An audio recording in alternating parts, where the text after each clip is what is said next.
2025 में 12th chemistry का paper देना है, उनके लिए आज का ये वीडियो बहुत ही ज़्यादा स्पेशल है क्योंकि आज हम क्लास 12 केमिस्ट्री के जितने भी मोस्ट इंपॉर्टेंट रिएक्शंस हैं, यानी कि जितनी भी महत्वपूर्ण अभिक्रियाएं हैं, सबको एक ही वीडियो में पढ़ेंगे।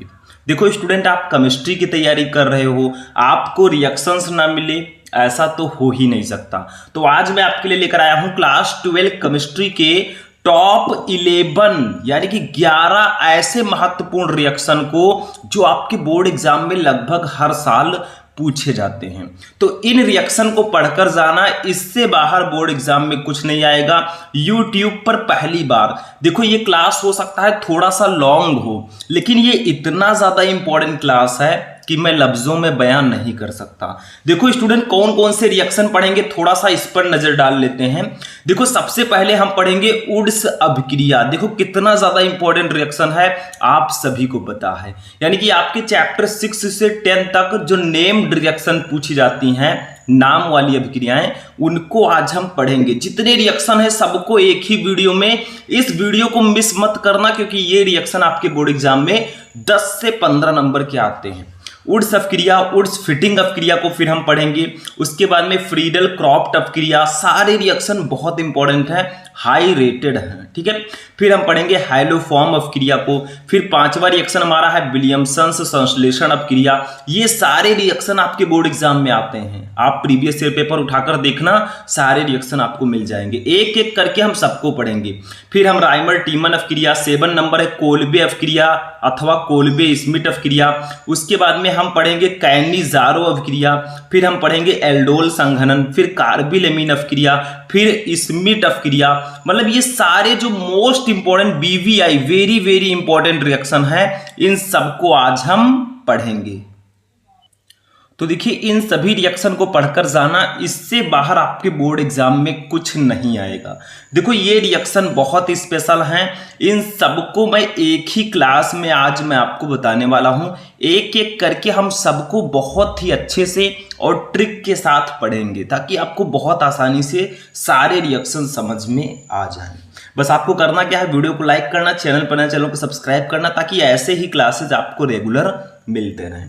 देखो सबसे पहले हम लोग पढ़ेंगे वुड्स अभिक्रिया को, ठीक है। ये बहुत ही ज्यादा इंपॉर्टेंट रिएक्शन है, तो सबसे पहले हम इसी रिएक्शन को डिस्कस करेंगे। देखो वुड्स अभिक्रिया, ठीक, ये होती क्या है, ये आपके हाइलोएल्केन तथा हाइलोएरीन जो आपका चैप्टर है, यानी कि चैप्टर नंबर 1, ये उसी चैप्टर का आपका रिएक्शन है, ठीक है। सबसे पहले हम इसी को डिस्कस करेंगे, वुड्स अभिक्रिया। देखो एल्किल हैलाइड की सोडियम धातु से क्रिया शुष्क ईथर की उपस्थिति में कराने पर एल्केन बनता है, इसी को हम लोग बोलते हैं वुड्स अभिक्रिया। मतलब एल्किल हैलाइड आप ले लीजिए, एल्किल हैलाइड का मतलब जो आपका हैलोएल्केन होता है, ठीक है, आपको उसको लेना है और उसकी सोडियम धातु से क्रिया करानी है शुष्क ईथर की उपस्थिति में, तो आपका एल्केन बनेगा। इसी को हम वुड्स अभिक्रिया कहते हैं। जैसे देखो हम ले लेते हैं एल्किल हैलाइड, एल्किल हैलाइड को हम लोग डिनोट करते हैं RX से, किससे, RX से इसको हम डिनोट करते हैं। ये आपका एल्किल हैलाइड है, देखो R है एल्किल, X है हैलाइड। अब एल्किल क्या होता है वो भी मैं बता देता हूं। देखो स्टूडेंट, यहां पे समझिए एल्किल क्या होता है। देखो R को हम लोग बोलते हैं एल्किल, ठीक है, एल्किल। देखो एल्किल का जो सामान्य सूत्र होता है वो होता है, अगर सामान्य सूत्र आपको पता चल गया तो आप बहुत आसानी से इसको समझ जाएंगे, CnH2n+1, इसका ये सामान्य सूत्र होता है, ठीक है। अब एल्किल में आपका जैसे methyl, ethyl, propyl, butyl, pentyl ये सब आते हैं, ठीक है। जैसे अगर मान लीजिए हम यहाँ पे N के जगह पे, N क्या है, ये नंबर आप मॉलिक्यूल है, जैसे कार्बन की कितनी, कार्बन की संख्या कितनी है, तो मान लीजिए हम 1 रख देते हैं, तो अगर 1 रखेंगे तो C1 हो जाएगा, H2 इंटू N है, N की जगह पर 1 रखेंगे +1 हो जाएगा, यानी कि ये हमारा आएगा C1, C1 को C ही लिख सकते हैं। H2 इंटू 1 है, यानी कि 2 का 1 से गुणा होगा 2 होगा और 1 3 हो जाएगा, तो CH3 आ जाएगा। ये होता है मेथिल, ठीक है, ये क्या होता है, मेथिल होता है। ऐसे अगर मान लीजिए आप N के जगह पर 2 रखेंगे तो C2H कितना आएगा, 2 का 2 से गुणा होगा और 1 5, यानी कि C2H5 आ जाएगा। C2H5 आएगा, ये एथिल होगा। ठीक है, तो यही सब आपके एल्किल होते हैं, जैसे methyl, ethyl, propyl, butyl, pentyl. ठीक है, ऐसे आपके होते हैं। तो आपको करना क्या, और X क्या है इसको भी समझ लो। X का मतलब हाइड्रोजन, जैसे हाइड्रोजन वाले जो तत्व थे मैंने आपको बताया था, फ्लोरीन, क्लोरीन, ब्रोमीन, आयोडीन, ये सब हाइड्रोजन ही तो होते हैं। ठीक है, क्योंकि हमारे एल्किल हैलाइड जो है हाइड्रोजन व्युत्पन्न होते हैं। तो यहां पे X के जगह पर हम इसमें से कोई भी रख सकते हैं। ठीक है, तो RX, R का मतलब एल्किल, X का मतलब हाइड्रोजन, तो ये दोनों मिलकर एल्किल हैलाइड बनाते हैं। ठीक है, इसकी अभिक्रिया आपको किससे करानी है, एल्किल हैलाइड की सोडियम धातु से क्रिया करानी है। तो हमने करा दिया भैया सोडियम से अभिक्रिया। अब किसकी उपस्थिति में करानी है ये भी देखो, अभी हम समझेंगे। ठीक है, देखो इसकी शुष्क ईथर की उपस्थिति में करानी है, तो यहां पे हम लिख देंगे शुष्क ईथर। ठीक है, ध्यान से समझना इसको। तो हमारा बनेगा क्या, हमारा एल्केन बनेगा। एल्केन का मतलब यहां पे R 2 एल्किल ग्रुप मिलकर एल्केन बनाते हैं। अब आप कहेंगे सर जी इधर एक ही R है, इधर 2 कर दिया आपने, तो भैया इधर भी आगे 2 लगा दो, अब इधर भी 2 हो गया। ठीक है, और प्लस आपका बनेगा, अब चूंकि यहां पे X हो गया 2, ठीक है, तो हमारा बनेगा यहाँ पे NaX बनेगा। ठीक है, सोडियम हाइलाइड, तो यहाँ पे X आपका इधर एक ही है, इधर 2 है, तो यहाँ पे आप 2 कर दीजिए। ठीक है, अब सोडियम इधर 1 है, इधर 2 हो गया, तो इधर भी 2 कर दीजिए। अब ये रिएक्शन आपका बैलेंस है, मतलब आप एल्किल हैलाइड ले लीजिए, उसकी सोडियम धातु से क्रिया शुष्क ईथर की उपस्थिति में कराइए, तो आपका एल्केन बनेगा। अब एल्केन क्या होता है उसको भी मैं थोड़ा सा समझा देता हूं। देखो एल्केन्स क्या होते हैं, एल्केन, ठीक है, एल्केन, एल्केन का भी एक सूत्र होता है, याद रखना, CnH2n+2। एल्केन का नाम आपने सुना होगा, जैसे मेथेन, एथेन, प्रोपेन, ब्यूटेन, ये सब एल्केन होते हैं। ठीक है, यहां पे हम N के जगह पर मान लीजिए 1 रख देते हैं। ठीक है, तो यहां पे C1 हो जाएगा, H2n यानी कि 2 × 1 हो जाएगा। ठीक है, 2 × 1 + 2 हो जाएगा, ये आपका निकल कर आएगा CH4 आएगा, क्योंकि 2 का 1 से गुणा होगा 2 + 2 4 हो जाएगा। ठीक है, इसको बोलते हैं मेथेन। तो यही सब एल्केन होते हैं, इसका सामान्य सूत्र CnH2n+2 होता है। अगर मान लीजिए हम N के जगह पर 2 रख दें तो आपका आ जाएगा C2H6 आ जाएगा। ठीक है, इसका नाम होगा एथेन। क्या होगा, एथेन। ठीक है, एथेन आपका हो जाएगा। तो यही इसका सामान्य सूत्र होता है, अभी मैं समझाऊंगा। ठीक है, तो हमने क्या किया, एल्किल हैलाइड की अभिक्रिया सोडियम धातु से कराई शुष्क ईथर की उपस्थिति में, तो आपका ये एल्केन बना, यही एल्केन है। अभी मैं रखकर बताऊंगा, जो मैंने अभी बताया है ये आपका एल्किल हैलाइड है, एल्किल हैलाइड। ठीक है, एल्किल हैलाइड, और इन भाई साहब को तो आप जानते ही ये सोडियम है। ठीक है, अब हम करते क्या है, ध्यान दो थोड़ा सा। अब हम RX के जगह पर जो मैंने बताया था एल्किल, उसको रखते हैं। जैसे देखो 2 एल्किल के जगह पर हम मान लीजिए मेथिल ले लेते हैं, CH3 ले लिया हमने। X के जगह पर आप फ्लोरीन, क्लोरीन, ब्रोमीन, आयोडीन कुछ भी ले सकते हैं, हम I ले लेते हैं मान लीजिए। ठीक है, आयोडीन मैंने ले लिया। समझ में आ रहा है, देखो फर्स्ट रिएक्शन समझ गए तो आप सब समझ जाएंगे।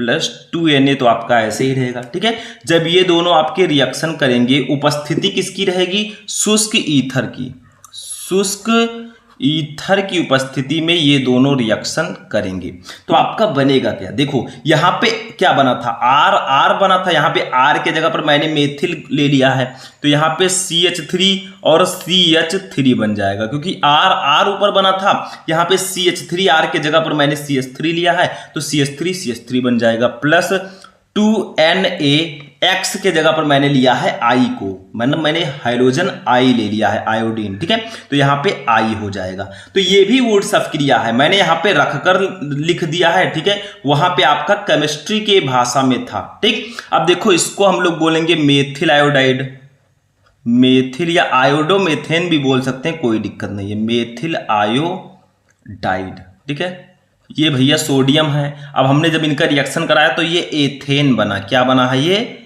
एथेन बना है, क्योंकि इसमें 2 कार्बन है। देखो एक कार्बन से मेथ यानी कि मेथेन CH4 होता तो मेथेन होता, CH3 है मतलब C2। देखो कार्बन 2 है, हाइड्रोजन 3 3 6 है, तो C2H6 है, ये एथेन होगा, 2 कार्बन से एथेन। तो समझ में आया। मतलब वुड्स अपक्रिया क्या होती है, हम जब एल्किल हैलाइड की अपक्रिया सोडियम धातु से शुष्क ईथर की उपस्थिति में कराते हैं तो एल्केन बनता है। मैंने यहाँ पे मेथिल आयोडाइड ले लिया एल्किल हैलाइड की जगह पर, इसकी सोडियम से अपक्रिया करा दी शुष्क ईथर की उपस्थिति में, तो हमारा एथेन बन गया, यही एल्केन होता है। तो बस फर्स्ट रिएक्शन अगर आप समझ गए तो अब आपको समझने में प्रॉब्लम नहीं होगी। चलिए फर्स्ट रिएक्शन समझ में आ गया, वुड्स अपक्रिया। अभी हमें 11 रिएक्शन देखने हैं। चलिए नेक्स्ट रिएक्शन देखते हैं, सेकंड वाला। अब देखिए मेरे प्यारे स्टूडेंट, हमारा जो सेकंड रिएक्शन है वो है वुड्स फिटिंग अभिक्रिया।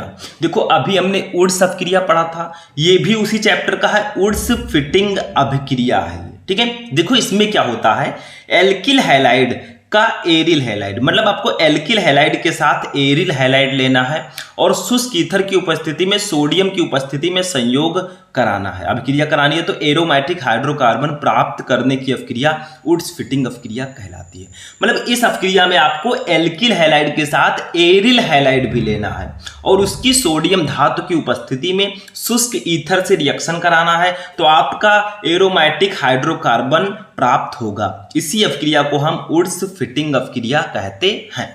जैसे हम क्या करते हैं, एक उदाहरण मैं आपको बता देता हूं। जैसे यहां पे लिखेंगे थोड़ा सा उदाहरण, ठीक है, उदाहरण यानी कि एग्जाम्पल आप इंग्लिश में लिख सकते हैं। ठीक है, उदाहरण में हम क्या लिखेंगे, मेथिल आयोडाइड, मेथिल आयोडाइड, ये हमारा हो गया एल्किल हैलाइड। ठीक है, अभी मैंने समझाया मेथिल आयोडाइड। अब कोई जरूरी नहीं है आप मेथिल आयोडाइड ही लें, आप मेथिल क्लोराइड भी ले सकते हैं, क्योंकि उसमें Cl जो है वो भी हैलोजन है। ठीक है, वह आयोडोबेंजीन, देखो आयोडोबेंजीन जो हम लोग लेंगे ये एरिल हैलाइड होता है। ठीक है, क्योंकि हम हाइलो एल्केन तथा हाइलो एरीन चैप्टर पढ़ रहे हैं, तो ये हाइलो एल्केन है, ये हाइलो एरीन है। ठीक है, इसकी अभिक्रिया से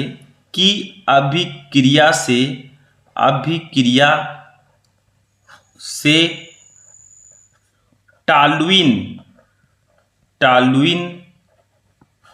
का बनना। ठीक है, ये उदाहरण मैं दे रहा हूं, मतलब यहां पे क्या कहा जा रहा है वुड्स फिटिंग अभिक्रिया में कि आप एल्किल हैलाइड और एरिल हैलाइड को ले लीजिए, उसकी सोडियम की उपस्थिति में शुष्क ईथर की उपस्थिति में सोडियम से रिएक्शन करा दीजिए, आपका एरोमेटिक हाइड्रोकार्बन प्राप्त हो जाएगा। इसी को वुड्स फिटिंग अभिक्रिया कहते हैं। तो हम पहले एक एल्किल हैलाइड लेते हैं। अब रिएक्शन को समझो, देखो हमने ले लिया एक एल्किल हैलाइड, हमने मान लीजिए ले लिया CH3I, ये एल्किल हैलाइड है। देखो CH3 है आपका एल्किल, I है हैलोजन यानी कि हैलाइड। इसकी अभिक्रिया आपको एरिल हैलाइड के साथ करानी है, मतलब मेथिल आयोडाइड की अभिक्रिया आयोडोबेंजीन से करानी है। आयोडोबेंजीन का फॉर्मूला C6H5I होगा, ये आयोडोबेंजीन है यानी कि हैलोएरीन भी इसको बोल सकते हैं। ठीक है, प्लस इसका 2Na यानी कि सोडियम धातु से रिएक्शन कराना है। मतलब रिएक्शन लगभग वैसे होता है, बस यहाँ पे आपको एक एरिल हैलाइड भी लेना होता है। उपस्थिति ऊपर होगी शुष्क ईथर की ही उपस्थिति में कराएंगे हम लोग, शुष्क ईथर की ही उपस्थिति यहाँ पे होगी। तो क्या बनेगा, ध्यान देना, थोड़ा सा आपको ध्यान देना है। देखो यहाँ से C6H5 हम लेते हैं, C6H5, ठीक है, और यहां से हम CH3 ले लेते हैं। चलो हमने CH3 ले लिया, ठीक है, प्लस बचा क्या आपका, देखो 2Na बचा और I दो है यहां पे, तो इसको लिख सकते हैं हम लोग 2NaI, ठीक है, 2NaI आपका बचा।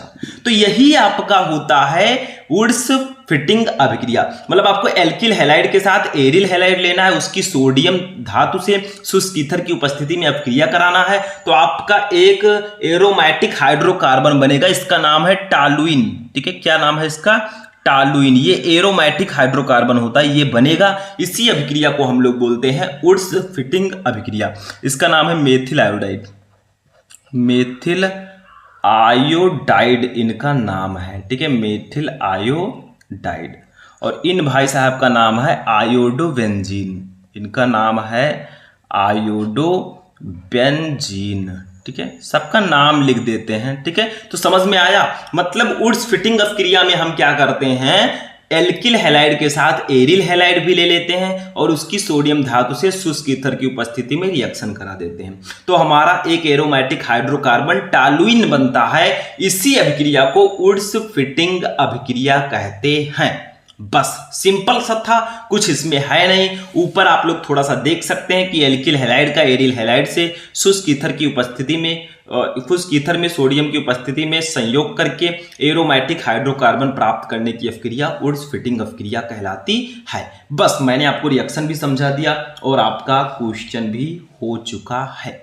चलो इसको मैं हटाता हूं और चलते हैं अपने तीसरे रिएक्शन पे। हमें टोटल 11 रिएक्शन देखना है, अभी 2 ही रिएक्शन हमारे हुए हैं। चलिए थर्ड रिएक्शन देखते हैं। अब देखिए मेरे प्यारे प्यारे स्टूडेंट, हमारा जो थर्ड रिएक्शन है इनका नाम है फ्रीडल क्रॉफ्ट्स अभिक्रिया।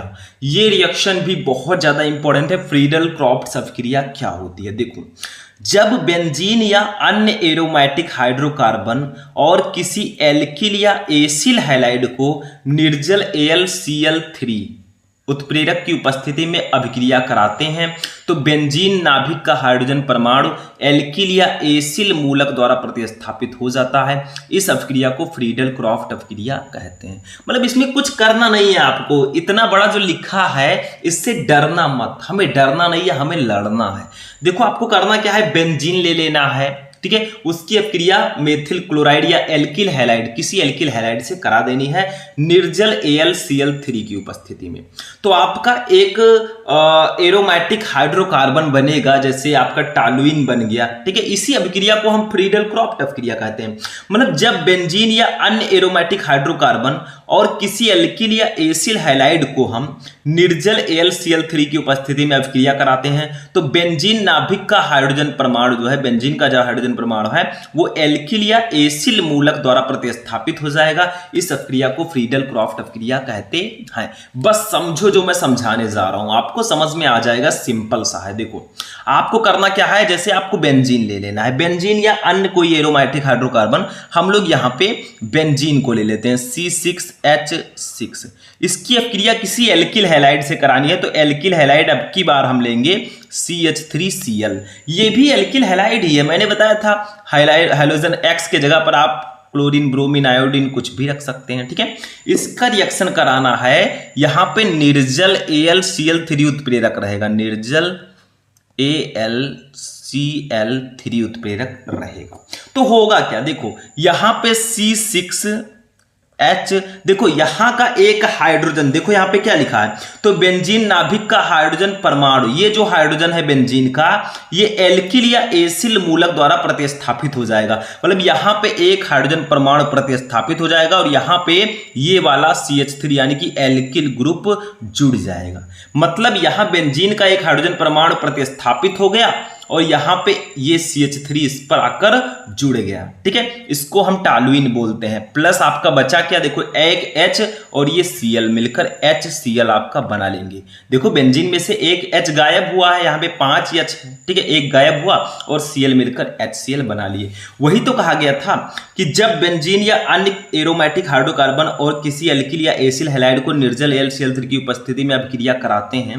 यानी कि बेंजीन की जब अभिक्रिया हम एल्किल हैलाइड से कराते हैं तो बेंजीन नाभिक का हाइड्रोजन परमाणु, इसका जो हाइड्रोजन परमाणु जो है वो एल्किल या एसिल मूलक द्वारा प्रतिस्थापित हो जाता है। मतलब इस हाइड्रोजन परमाणु के जगह पर ये CH3 आ जाता है, इसके द्वारा ये हाइड्रोजन प्रतिस्थापित हो जाता है। इस अभिक्रिया को फ्रीडल क्रॉफ्ट अभिक्रिया कहते हैं। समझ में आ गया? तो यहां पे हमने बेंजीन का रिएक्शन एल्किल हैलाइड यानी कि मेथिल क्लोराइड से करा दिया निर्जल AlCl3 की उपस्थिति में, तो हमारा C6H5 यानी कि इसका एक हाइड्रोजन परमाणु जो है इस मेथिल से प्रतिस्थापित हो गया और यहां पे CH3 जुड़ गया, तो ये हो जाएगा बेंजीन, ठीक है, बेंजीन। ये हो जाएगा मेथिल क्लोराइड, मेथिल क्लोराइड, ठीक है, और ये हो जाएगा आपका टॉलुइन, इनका नाम हो जाएगा टॉलुइन, ठीक है। तो इसी को हम बोलेंगे भैया, क्या बोलेंगे इसको, इसको हम लोग बोलेंगे फ्रीडल क्रॉफ्ट्स अभिक्रिया, ठीक है। आप एल्किल, देखो मैंने यहाँ पे एल्किल हैलाइड लिया है, आप कोई एरोमेटिक हाइड्रोकार्बन या एसिल हैलाइड भी ले सकते हैं। देखो ये एल्किल हैलाइड है, आप इसके जगह पर एसिल हैलाइड लेकर भी रिएक्शन करा सकते हैं। चलो उसको भी देख लेते हैं। देखो दोनों में से एक ही लिख देना काफ़ी है। हम क्या करते हैं, क्योंकि कहा गया है एल्किल हैलाइड या एसिल हैलाइड, तो एसिल हैलाइड का फॉर्मूला जैसे आप एसिटिल क्लोराइड ले लीजिए, ये सब एसिल हैलाइड हैं, जैसे CH3COCl, ये एसिल हैलाइड है, ठीक है, क्योंकि इसका नाम ही है एसिटिल क्लोराइड। इसका रिएक्शन आपको कराना है निर्जल AlCl3 की उपस्थिति में। मतलब दोनों नहीं लिखना है, आप एक ही लिखिएगा, लेकिन मैं दोनों आपको बता देता हूं, ठीक है। कराना है तो वही सेम प्रोसेस है। देखो C6H5 हो जाएगा, ये आपका C6H5, और यहां से आपका जो है COCH3 इसमें जुड़ जाएगा, COCH3। बचा क्या आपका, एक H बचा और Cl बचा, HCl आपका बाहर निकल जाएगा। इनका नाम है बेंजीन, ठीक है, बेंजीन। इनका नाम है एसिटिल क्लोराइड, एसिटिल क्लोराइड, ठीक है। इनका नाम है एसिटोफिनॉन, एसिटोफिनॉन, ठीक है। बस यही आपका रिएक्शन होता है। तो सिंपल सा तो था, मैंने बता दिया कि बेंजीन की किसी एल्किल हैलाइड या एसिल हैलाइड से जब हम रिएक्शन कराएंगे तो इसका जो बेंजीन का एक हाइड्रोजन परमाणु इस एल्किल के द्वारा प्रतिस्थापित हो जाएगा, एल्किल या एसिल मूलक द्वारा प्रतिस्थापित हो जाएगा। बस इसी रिएक्शन को ही हम फ्रीडल क्रॉफ्ट्स अभिक्रिया कहते हैं। सिंपल सा था, इसको मैं हटाने जा रहा हूं और चलते हैं अपने 4 नंबर रिएक्शन पे। चलिए नेक्स्ट रिएक्शन देखते हैं। अब देखो स्टूडेंट, हमारा जो नेक्स्ट रिएक्शन है इनका नाम है हाइलोफॉर्म अभिक्रिया, हाइलोफॉर्म रिएक्शन इसको बोलते हैं। देखो क्या होता है, एथिल अल्कोहल, एसिटल्डिहाइड, एसीटोन तथा जिनमें ON2 एवं ऑल2 लगा हो वे सभी यौगिक हाइलोफॉर्म अभिक्रिया देते हैं। मतलब चाहे आप एथिल अल्कोहल ले लीजिए, एसिटल्डिहाइड ले लीजिए, एसीटोन ले लीजिए, मतलब जिसमें ओन क्या होता है, ये कीटोन का कीटोन जो होता है उसका फंक्शनल ग्रुप होता है, ठीक है। ऑल जो है ये एल्कोहल का होता है, अल होता तो वो एल्डिहाइड का होता है, ठीक है। लगा हो वे सभी यौगिक हाइलोफॉर्म अभिक्रिया देते हैं। उपरोक्त यौगिकों में से किसी भी एक यौगिक को हाइड्रोजन तथा NaOH के साथ गर्म करने पर हाइलोफॉर्म बनता है। मतलब ऊपर जितने भी यौगिक दिए गए हैं, एथिल अल्कोहल, एसिटल्डिहाइड, एसीटोन, इन सब में से किसी को भी अगर आप हाइड्रोजन का मतलब क्लोरीन ले लीजिए, कुछ भी ले लीजिए, तथा सोडियम हाइड्रोक्साइड के साथ गर्म करेंगे तो हाइलोफॉर्म बनेगा। हाइलोफॉर्म का मतलब क्या होता है, जैसे क्लोरोफॉर्म, जैसे आगे क्लोरो लग गया, यानी कि एक Cl क्या है, ये हाइड्रोजन ही तो है, तो क्लोरोफॉर्म ये हाइलोफॉर्म है, ठीक है। आयोडोफॉर्म ये भी हाइलोफॉर्म है, बस यही सब। तो हम क्या करते हैं, ऊपर जो दिया गया है इसमें से हम एथिल अल्कोहल को ले लेते हैं, किसी एक को लेकर रिएक्शन कराइए, बस आपका हाइलोफॉर्म बनना चाहिए। तो हमने ले लिया C2H5OH, इनका नाम है एथिल अल्कोहल। इसकी अभिक्रिया आपको किससे करानी है, देखो यहाँ पे पढ़ो, किसी एक भी यौगिक को हाइड्रोजन, अब हाइड्रोजन हम लोग क्लोरीन ले लेते हैं Cl2, ठीक है, ये क्लोरीन है। इसकी अभिक्रिया सोडियम हाइड्रोक्साइड से करा देते हैं NaOH से, ठीक है। तो आपका बनेगा क्या, देखो क्या बनेगा, वही आपको ध्यान देना है।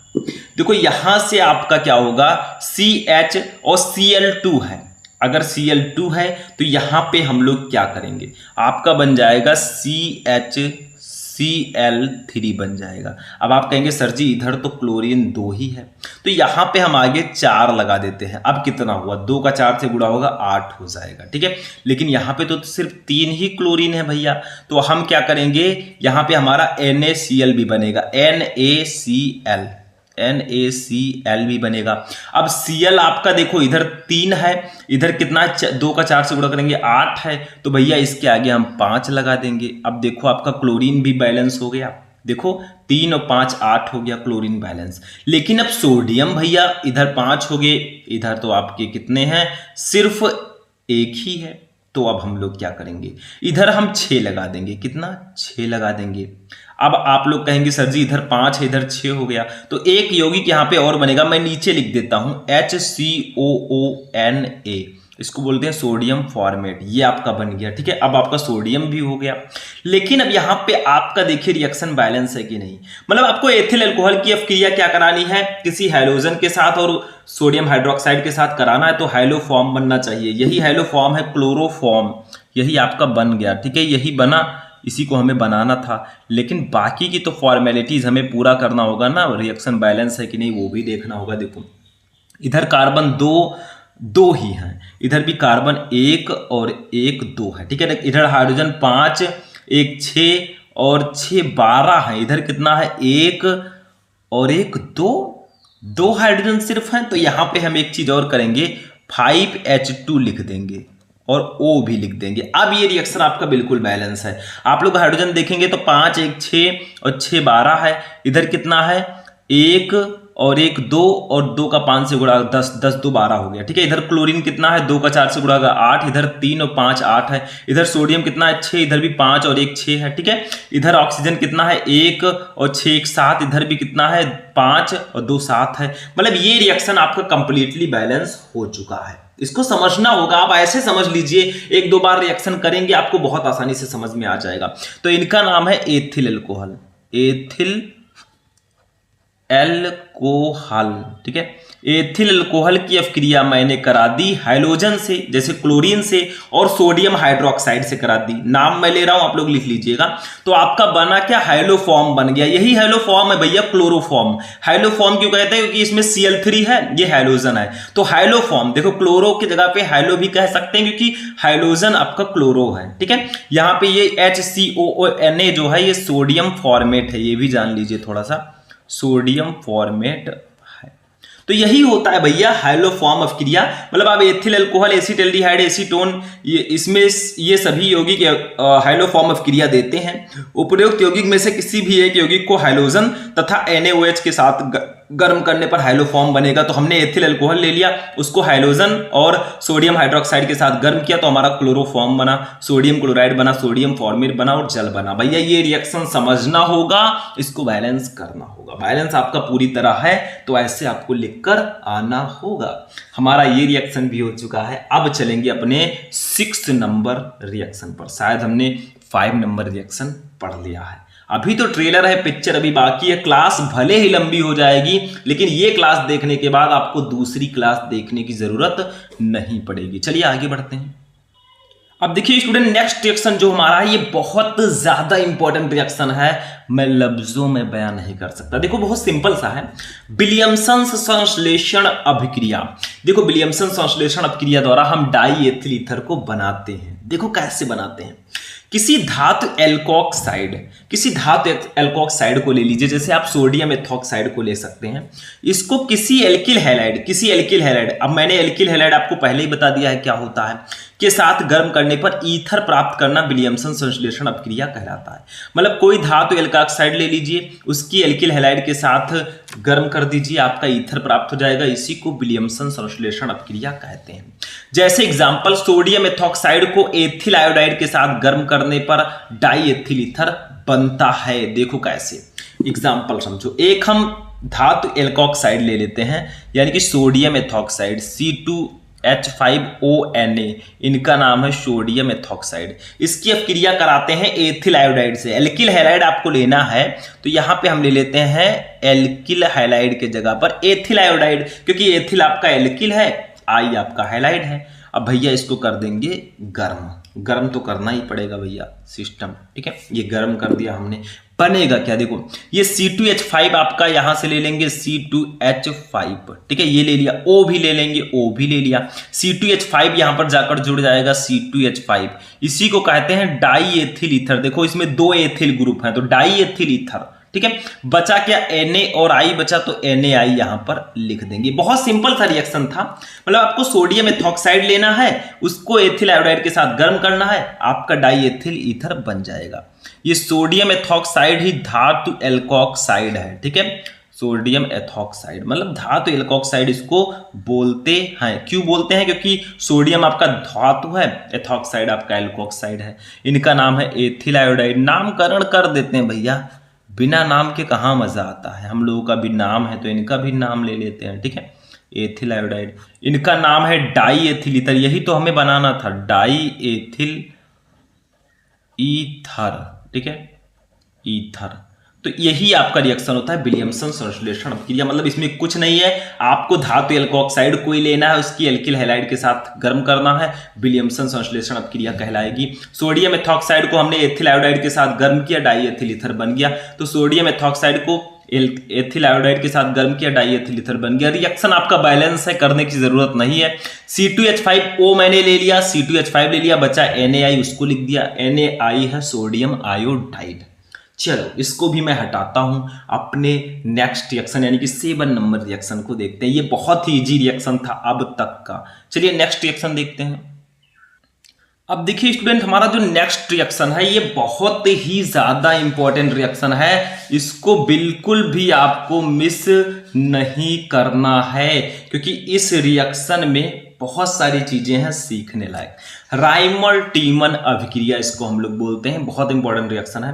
देखो रिएक्शन जितने भी मैं बता रहा हूं सारे के सारे इंपॉर्टेंट है, एक नोट बना लेना, इसको लिख लेना, आगे बहुत काम आएगा। देखो जब फिनॉल में क्लोरोफॉर्म मिलाकर सोडियम हाइड्रोक्साइड के साथ 333 केल्विन ताप पर गर्म करते हैं तो सैलिसिल एल्डिहाइड बनता है, जिसको सैलिसल्डिहाइड बोलते हैं। इस अभिक्रिया को राइमल टीमन अभिक्रिया कहते हैं। आपको फिनॉल लेना है, उसकी क्लोरोफॉर्म से अभिक्रिया करानी है और सोडियम हाइड्रोक्साइड को मिलाना है और 333 केल्विन ताप पर आपको गर्म कर देना है, सैलिसल्डिहाइड बनेगा।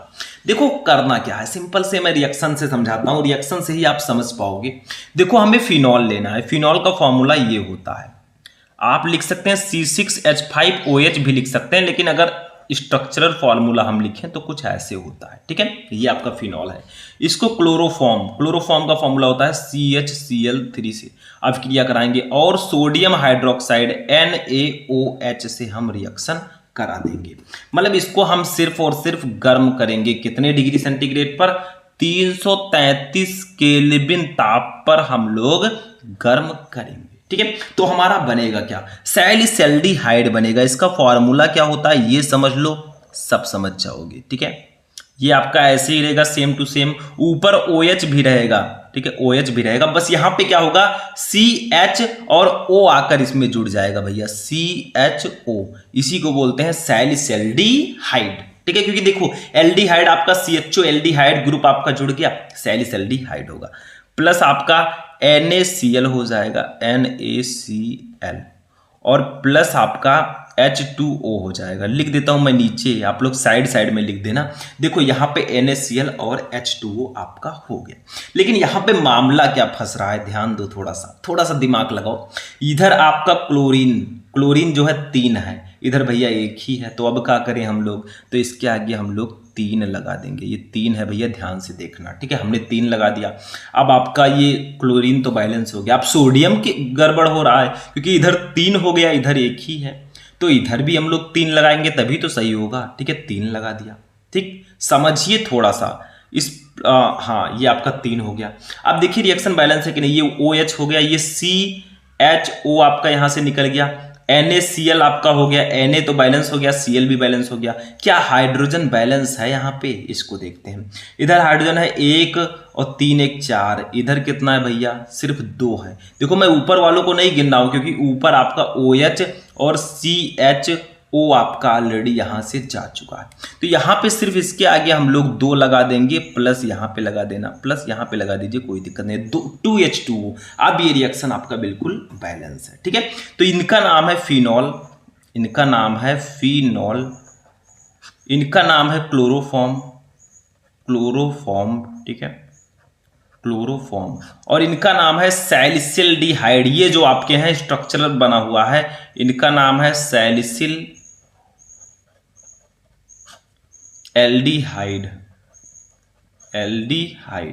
सैलिसल्डिहाइड जिसको हम लोग बोलते हैं, इनका नाम है। बाकी 3NaCl ये आपका सोडियम क्लोराइड है, H2O आपका जल है, जल ही जीवन है, आपको पता है।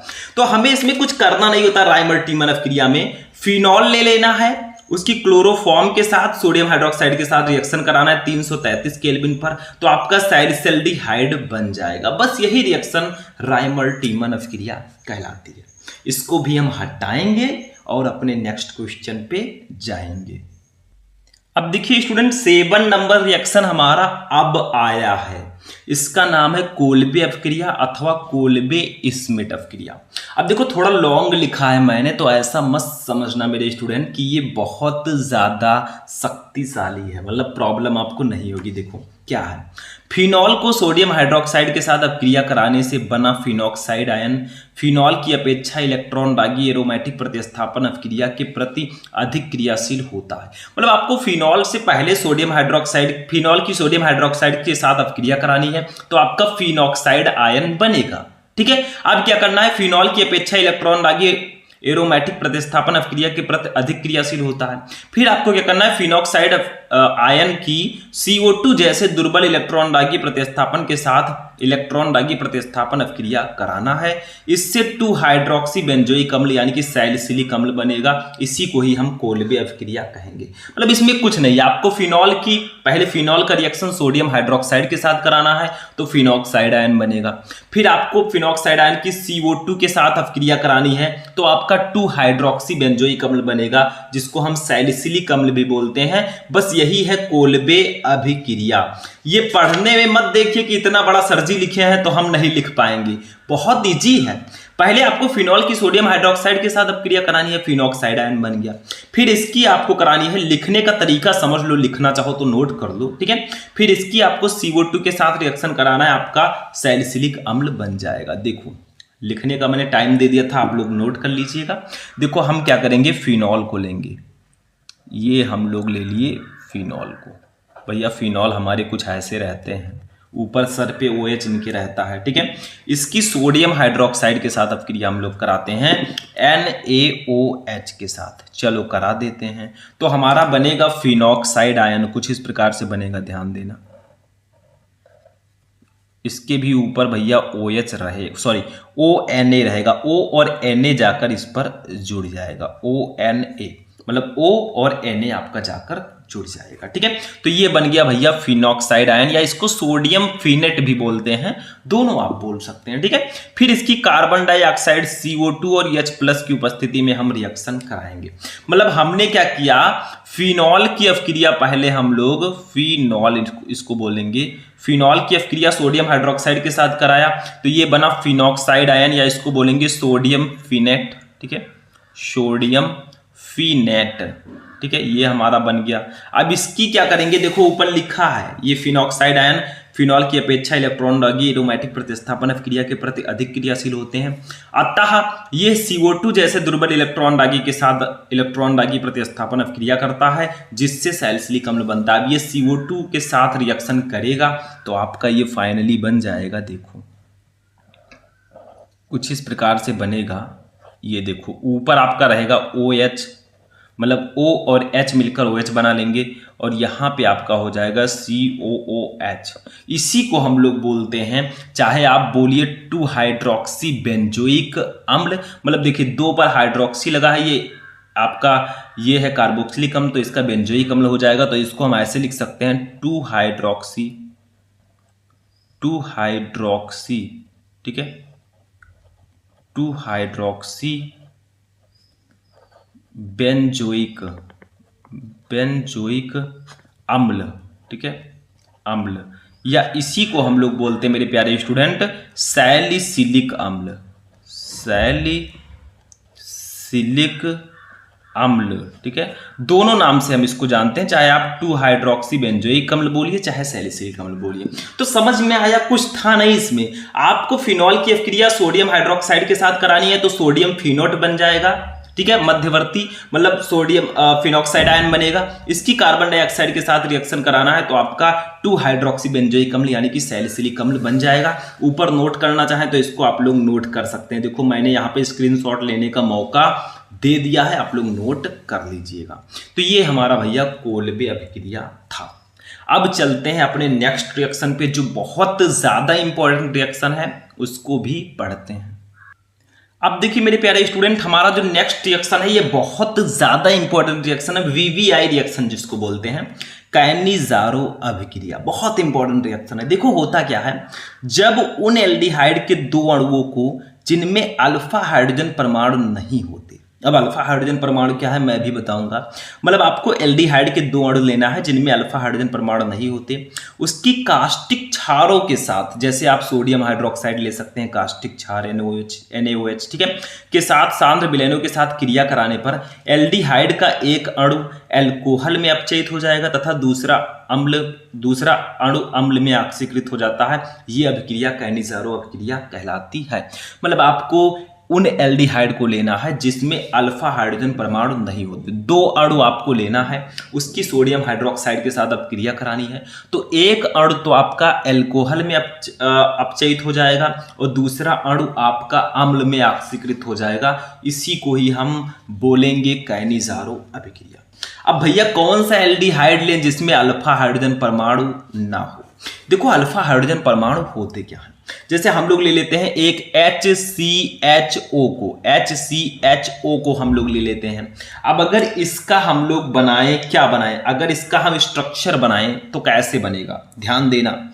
यहां पे इसका स्ट्रक्चर बनेगा HC, ठीक है, डबल बॉन्ड O और यहां पे हो जाएगा H, यही आपका स्ट्रक्चर होगा, ठीक है। अब देखिए यहां पे जो आपका फंक्शनल ग्रुप है, फंक्शनल ग्रुप आपका क्या है, CHO, ये फंक्शनल ग्रुप है इतना, इसके साथ एक हाइड्रोजन परमाणु जुड़ा है, यानी कि यहां पे कार्बन परमाणु इस फंक्शनल ग्रुप से कार्बन नहीं जुड़ा है, तो भैया अल्फा कार्बन यहां पे नहीं है, क्योंकि अगर इस फंक्शनल ग्रुप से एक कार्बन जुड़ा होता तो अल्फा कार्बन होता और उस कार्बन से अगर हाइड्रोजन जुड़ा होता तो अल्फा हाइड्रोजन जुड़ा होता। तो ये जो आपका है इसमें अल्फा हाइड्रोजन नहीं है, मतलब इस फंक्शनल ग्रुप से एक कार्बन जुड़ा होना चाहिए जिसको अल्फा कार्बन बोलेंगे, उस कार्बन से एक अगर हाइड्रोजन जुड़ा होगा उसको हम अल्फा हाइड्रोजन बोलेंगे। तो इसमें अल्फा हाइड्रोजन नहीं है, इसको हम कैनिज़ारो रिएक्शन में ले सकते हैं। अब एक अगर एग्जांपल लें, देखो ये फॉर्मेल्डिहाइड है, अगर हम एसिटाल्डिहाइड लें CH3CHO, ये हम ले लें, इसमें देखें है कि नहीं है। इसका अगर स्ट्रक्चर बनाएंगे तो कैसे बनाएंगे, ध्यान देना, स्ट्रक्चर बनाना आप लोग जानते होंगे शायद, CHHH, मतलब CH3 हो गया आपका, इसके साथ आपका CO, ठीक है, और CHO जुड़ा हुआ है। अब यहां पे अगर आप लोग देखेंगे तो ये जो आपका CHO जो फंक्शनल ग्रुप है एल्डिहाइड का, इसके साथ एक कार्बन जुड़ा हुआ है। देखो इस फंक्शनल ग्रुप से एक कार्बन जुड़ा हुआ है, इसको हम लोग अल्फा कार्बन बोलेंगे। और इस अल्फा कार्बन से जो हाइड्रोजन जुड़े हैं ये 3 अल्फा हाइड्रोजन आपके होंगे, ये सब अल्फा हाइड्रोजन होंगे। तो इनमें अल्फा हाइड्रोजन हैं, यानी कि ये जो है कैनिज़ारो रिएक्शन नहीं देगा। तो समझ में आया अल्फा हाइड्रोजन क्या होता है, मतलब जो फंक्शनल ग्रुप से जो कार्बन जुड़ा होता है उससे जो हाइड्रोजन जुड़े होते हैं उनको हम अल्फा हाइड्रोजन बोलते हैं। यहाँ पे आपका फंक्शनल ग्रुप से सिर्फ हाइड्रोजन है तो ये अल्फा हाइड्रोजन नहीं होगा। अगर इस फंक्शनल ग्रुप से कार्बन जुड़ा होता फिर हाइड्रोजन होता तो उसको अल्फा हाइड्रोजन बोलते। तो यहाँ पे आपका फंक्शनल ग्रुप से एक कार्बन जुड़ा है, इसको अल्फा कार्बन बोलेंगे, और अल्फा कार्बन से जो हाइड्रोजन जुड़े होते हैं उसको हम अल्फा हाइड्रोजन बोलते हैं। तो इस HCHO में अल्फा हाइड्रोजन नहीं है, और इसमें अल्फा हाइड्रोजन है, ठीक है, इसमें है। तो चलो अब हम लोग यहां पे एग्जांपल लेंगे HCHO का, क्योंकि कहा गया है जब उन एल्डिहाइड के 2 अणुओं को जिनमें अल्फा हाइड्रोजन परमाणु नहीं होते उनको कास्टिक क्षारों के सांद्र विलयनों के साथ क्रिया कराते हैं तो एल्डिहाइड का एक अणु एल्कोहल में अपचयित हो जाता है तथा दूसरा अणु अम्ल में ऑक्सीकृत हो जाता है। ये अभिक्रिया कैनिज़ारो अभिक्रिया कहलाती है। तो हम लेंगे HCHO को, इसके 2 अणु लेंगे, क्यों, क्योंकि इसमें अल्फा हाइड्रोजन नहीं पाया जाता है। इसका रिएक्शन हम लोग कराएंगे सोडियम हाइड्रोक्साइड से ही करा देते हैं। लो भैया ओम फोक, ठीक है, ये करा दिया मैंने। बनेगा क्या, ध्यान देना, देखो यहां पे एक अणु, इस एल्डिहाइड का एक अणु हो जाएगा एल्कोहल में अपचयित। तो एल्कोहल में अपचयित होगा तो क्या होगा, देखो यहां पे से हम एक C ले लेंगे, H आपका 2 2 4 है तो 3 H हम ले लेंगे, यहां पे O ले लेंगे यहां से, और एक H अभी बचा है, यहां पे 3 मैंने ले लिया, एक और बचा है H। ये आपका एक अणु एल्कोहल में अपचयित हो गया, दूसरा अम्ल में ऑक्सीकृत हो जाएगा। अब अम्ल में कैसे होगा, देखो ध्यान देना, यहां पे आपका 2 और 2 4 हाइड्रोजन हो चुके हैं, 3 और 1 4, यहां एक हाइड्रोजन है तो H हो गया, ठीक है। यहां पे कार्बन आपका बचा है क्योंकि एक कार्बन तो चला गया, एक अभी भी है तो एक कार्बन हो गया C। ऑक्सीजन आपका यहां पे एक ही गया है, अभी एक है यहां पे और एक यहां पे है तो ओ हो गया और Na आपका बचा है Na हो गया। तो ये अम्ल है, सोडियम फॉर्मेट इसको बोलते हैं। ये एथिल अल्कोहल है, सॉरी मेथिल अल्कोहल है, एक कार्बन है मेथिल अल्कोहल। तो यही तो हुआ भैया कि हमने एल्डिहाइड जिसमें अल्फा हाइड्रोजन परमाणु नहीं है, यानी कि हमने फॉर्मेल्डिहाइड ले लिया, उसकी सोडियम हाइड्रोक्साइड यानी कि कास्टिक क्षार के साथ अपक्रिया करा दी, तो हमारा एक अणु इस एल्डिहाइड का एल्कोहल में अपचयित हो गया, दूसरा अणु अम्ल में ऑक्सीकृत हो गया। इसी को कैनिज़ारो अपक्रिया बोलेंगे।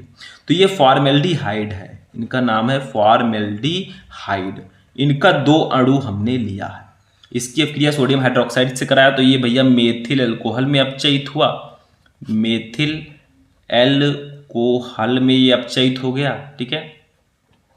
और एक आपका अणु अम्ल में ऑक्सीकृत हो गया, यानी कि सोडियम फॉर्मेट में। देखो अल्फा हाइड्रोजन आपको समझना होगा, ऐसा नहीं है कोई भी एल्डिहाइड आप उठाकर रख दें। यहाँ पे आप एसिड एल्डिहाइड नहीं रख सकते क्योंकि एसिड एल्डिहाइड में अल्फा हाइड्रोजन नहीं है। तो क्या हुआ, कैनिज़ारो अपक्रिया समझ में आया। जब उन एल्डिहाइड के 2 अणुओं को जिनमें अल्फा हाइड्रोजन परमाणु नहीं होते कास्टिक क्षारों के सांद्र विलयनों के साथ क्रिया कराते हैं, तो एल्डिहाइड का एक अणु एल्कोहल में अपचयित तथा दूसरा अणु अम्ल में ऑक्सीकृत हो जाता है। तो ये अपक्रिया कैनिज़ारो अपक्रिया कहलाती है। तो हमने फॉर्मेल्डिहाइड ले लिया, इसमें अल्फा हाइड्रोजन नहीं है, इसकी कास्टिक क्षार सोडियम हाइड्रोक्साइड के साथ रिएक्शन कराया, तो एक अणु मेथिल अल्कोहल में और दूसरा अणु अम्ल में ऑक्सीकृत हो गया। मतलब एक अणु मेथिल अल्कोहल में अपचयित हो गया, एक अणु अम्ल में ऑक्सीकृत हो गया। इसी को भैया हम कैनिज़ारो अपक्रिया बोलेंगे। सिंपल सा रिएक्शन है, सिंपल सा मैंने समझा दिया। अब इन्हीं के भाई को देखते हैं, एक रिएक्शन है एल्डोल संघनन, उसको भी जानते हैं। अब देखिए स्टूडेंट, हमारा 9 नंबर जो रिएक्शन है, इसके बाद सिर्फ 2 रिएक्शन है, टेंशन मत लो, हम आ चुके हैं अपने मंजिल पे। बहुत इंपॉर्टेंट क्लास है ये, 1 घंटे की लगभग क्लास होगी, लेकिन बहुत स्पेशल है। देखो एल्डोल संघनन क्या होता है, अब इसमें उल्टा है। देखो कैसे आपको समझना है इस रिएक्शन को, क्योंकि ये बहुत इंपॉर्टेंट रिएक्शन है, तो इसको भी जानना बहुत ज्यादा जरूरी है जितना वो था। देखो कार्बोनिल यौगिक जिनमें अल्फा हाइड्रोजन परमाणु होता है, इसमें एल्डोल संघनन में अल्फा हाइड्रोजन परमाणु होना चाहिए। तो होता है वो NaOH या BaOH के होल ट्वाइस आदि की उपस्थिति में संघनित होते हैं।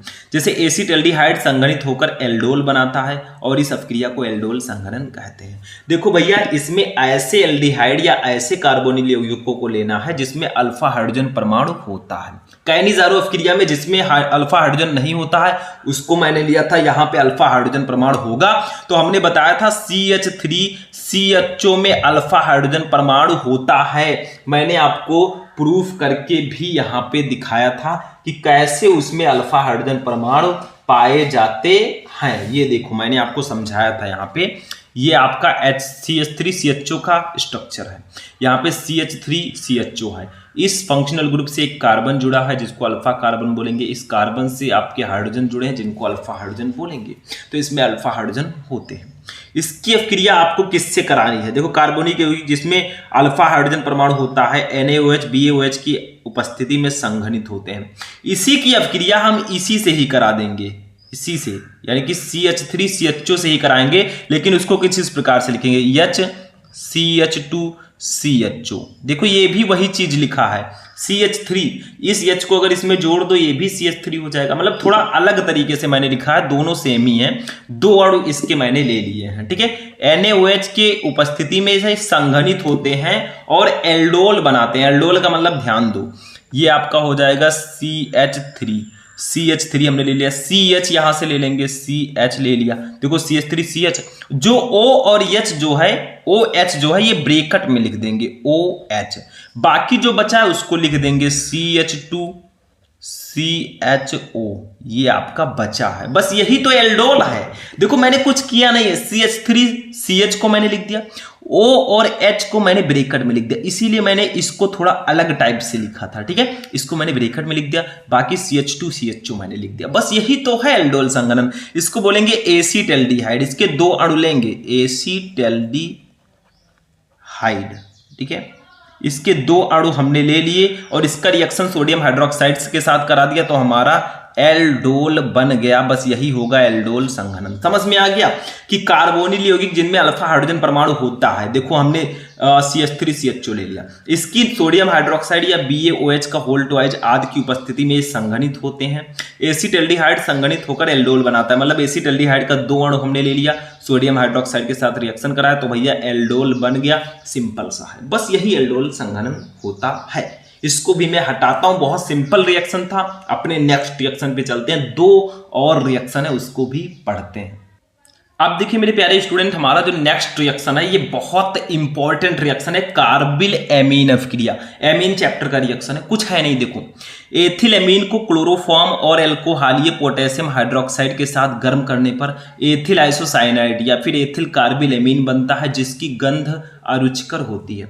मतलब आपको एथिल एमीन लेना है, उसकी क्लोरोफॉर्म और पोटेशियम हाइड्रोक्साइड के साथ रिएक्शन कराना है तो एथिल आइसोसाइनाइड बनेगा, जिसको हम एथिल कार्बिल एमीन भी बोलते हैं। इसी को हम कार्बिल एमीन अभिक्रिया कहेंगे। जैसे देखो हमने ले लिया एथिल एमीन C2H5NH2 हमने ले लिया, इसकी अभिक्रिया आप क्लोरोफॉर्म से कराइए, CHCl3 ये क्लोरोफॉर्म है, और पोटेशियम हाइड्रोक्साइड के साथ करा दीजिए। ये मैंने करा दिया, ठीक है। अब बनेगा क्या, इसको ध्यान देना, मतलब सिर्फ आपको यहाँ पे इसको गर्म करना है, ठीक है। तो बनेगा क्या, देखो C2H5 आपका हो जाएगा, C2H5, ठीक है। C2H5 होगा, N ले लेंगे, N ले लिया भैया, कहीं से C उठा लेंगे, चलो हमने C उठा लिया, यही है एथिल आइसोसाइनाइड।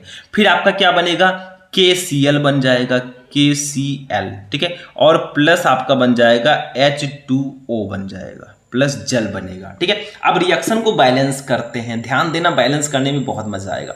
देखो यहाँ पे C2H5NC तो आपका हो गया, क्लोरीन इधर भैया सिर्फ एक ही है, इधर 3 क्लोरीन है, तो क्या करेंगे, इसके आगे हम लोग 3 लगा देंगे। अब क्लोरीन आपका बैलेंस हो गया, लेकिन अब बारी किसकी आती है, ध्यान दो, इधर आपका पोटेशियम 3 हो गया, इधर एक ही है भैया, अब क्या करें, तो इसके आगे भी 3 लगा देंगे। अब देखिए रिएक्शन बैलेंस है कि नहीं, देखो यहाँ पे कार्बन 2 1 3 है, यहाँ पे भी 2 और 1 3 है, हाइड्रोजन 5 2 7 1 8 और 3 11 है, इधर कितना है 5 और 2 7 है, तो इसके आगे 3 लगा देंगे। अब 5 ये हो गया और 2 3 6 11 ये हो गया। अब ये रिएक्शन बिल्कुल बैलेंस है। नाइट्रोजन इधर 1 है, इधर भी 1 है, कार्बन इधर कितना है 2 1 3 है, ये तो हो गया। पोटेशियम 3 है, इधर भी पोटेशियम 3 है, क्लोरीन 3 है, इधर भी क्लोरीन आपका 3 है, बस ये रिएक्शन बैलेंस हो गया। तो इनका नाम है एथिल एमीन, एथिल एमीन, ठीक है। इसकी अभिक्रिया हमने करा दी क्लोरोफॉर्म से, किससे, क्लोरोफॉर्म से मैंने करा दी, किसकी उपस्थिति में कराई है, पोटेशियम हाइड्रोक्साइड के साथ गर्म कर दिया। तो भैया ये C2H5NC जो है ना, इसी को हम लोग बोलते हैं एथिल आइसोसाइनाइड, एथिल आइसोसाइनाइड, यही आपका मेन प्रोडक्ट बनता है। बाकी KCl पोटेशियम क्लोराइड जल आपका बाहर निकल जाता है। तो हमें करना क्या, हमें एथिल एमीन लेना है, उसकी क्लोरोफॉर्म और पोटेशियम हाइड्रोक्साइड के साथ रिएक्शन कराना है, तो एथिल आइसोसाइनाइड बनेगा। इसी अभिक्रिया को कार्बिल एमीन अभिक्रिया कहेंगे। रिएक्शन बैलेंस आपका बिल्कुल हो चुका है। तो एथिल एमीन को क्लोरोफॉर्म और एल्कोहलीय पोटेशियम हाइड्रोक्साइड के साथ गर्म करने पर एथिल आइसोसाइनाइड यानी कि एथिल कार्बिल एमीन बनता है, जिसकी गंध अरुचिकर होती है। बस यही आपका हो जाएगा। एथिल एमीन की पहचान करने की भी यही विधि है। चलो इसको मैं हटाता हूं, अपना लास्ट रिएक्शन देखते हैं, टाइम बहुत हो चुका है, लास्ट रिएक्शन देखते हैं। अब स्टूडेंट इसी में एक और रिएक्शन आता है, स्मिट अभिक्रिया। ये बहुत इंपॉर्टेंट रिएक्शन है, ठीक है। स्मिट अभिक्रिया ये प्राथमिक एमीन बनाने का एक रिएक्शन है। देखो ये प्राइमरी एमीन बनाने की विधि है, प्राइमरी का मतलब ये प्राथमिक एमीन बनाने की विधि है। आपको करना क्या है, कार्बोक्सिलिक अम्ल की अभिक्रिया हाइड्रोजोइक अम्ल, जिसका फॉर्मूला N3H होता है, इसके साथ सांद्र H2SO4 की उपस्थिति में 0 डिग्री सेल्सियस पर करानी है, मेथिल एमीन बन जाएगा। मतलब आपको कार्बोक्सिलिक अम्ल लेना है, उसकी हाइड्रोजोइक अम्ल से सांद्र H2SO4 की उपस्थिति में 0 डिग्री सेल्सियस पर अभिक्रिया करानी है, मेथिल एमीन बनेगा, यही प्राथमिक एमीन होगा। तो हम ले लेते हैं एक कार्बोक्सिलिक अम्ल, जैसे हम एसिटिक अम्ल ले लेते हैं CH3COOH, इसकी अभिक्रिया हाइड्रोजोइक अम्ल यानी कि N3H से करा देंगे, ये हाइड्रोजोइक अम्ल है। किसकी उपस्थिति में कराएंगे मेरे स्टूडेंट, वो रहेगा सांद्र H2SO4 सांद्र H2SO4 की उपस्थिति में 0 डिग्री सेल्सियस पर करा देंगे। बनेगा क्या? आपका मेथिलेमिन बनेगा। देखो CH3 यहां से ले लेंगे, ये CH3 हो गया, N यहां से एक ले लेंगे, N हो गया, H और H मिलाकर H2 बन जाएगा। ठीक है, CH3 हो गया, N आपका हो गया, HH मिलाकर H2 हो गया। यहां पर N बचा है और यहां पे COO बचा है, तो COO मिलकर CO2 बना लेंगे और N मैंने एक निकाल दिया, 2 अभी भी है, तो ये N2 यानी कि नाइट्रोजन बन जाएगा। ठीक है, बस यही है आपका कौन सी अभिक्रिया? स्मिट अभिक्रिया। इसका नाम है एसिटिक अम्ल। एसिटिक अम्ल। आपको कार्बोक्सिलिक अम्ल लेना था, हमने एसिटिक अम्ल ले लिया। और इसकी अभिक्रिया हाइड्रोजोइक अम्ल, इसको हाइड्रोजोइक अम्ल लिख दीजिएगा, तो हमारा मेथिलेमीन बना, जो कि प्राइमरी एमीन है, यानी कि प्राथमिक एमीन है। इसी अभिक्रिया को ही हम कहेंगे स्मिट अभिक्रिया। तो समझ में आया, ये प्राइमरी एमीन बनाने की विधि है। कार्बोक्सिलिक अम्ल की अभिक्रिया हाइड्रोजोइक अम्ल N3H के साथ सांद्र H2SO4 की उपस्थिति में 0 डिग्री सेल्सियस पर कराने पर मेथिलेमीन बनता है। तो हमने कार्बोक्सिलिक अम्ल लिया, उसकी हाइड्रोजोइक अम्ल के साथ सांद्र H2SO4 की उपस्थिति में 0 डिग्री सेल्सियस पर कराई, तो भैया मेथिलेमीन बना। यही हो जाएगा आपका सबसे इंपॉर्टेंट रिएक्शन, यानी कि स्मिट अभिक्रिया। तो ये था 12th केमिस्ट्री के नेम रिएक्शन का एक महा मैराथन क्लास। लगभग 1 घंटे की ये क्लास हो चुकी है। जो स्टूडेंट इसको लास्ट तक देखा होगा भैया, उसका तो बोर्ड एग्जाम में 15 से 20 नंबर क्लियर है। तो ये क्लास 12th केमिस्ट्री का एक बहुत इंपॉर्टेंट क्लास था भैया। आप लोग वीडियो को लाइक करना, चैनल को सब्सक्राइब कर लेना, दोस्तों के साथ शेयर करना, ताकि हमें भी पता चले आप लोग कितने अच्छे से हमको प्यार दे रहे हैं। तो आज का क्लास यहीं पर फिनिश होता है। फिर मिलेंगे हम लोग नेक्स्ट वीडियो में नेक्स्ट टॉपिक के साथ। तब तक के लिए जय हिंद।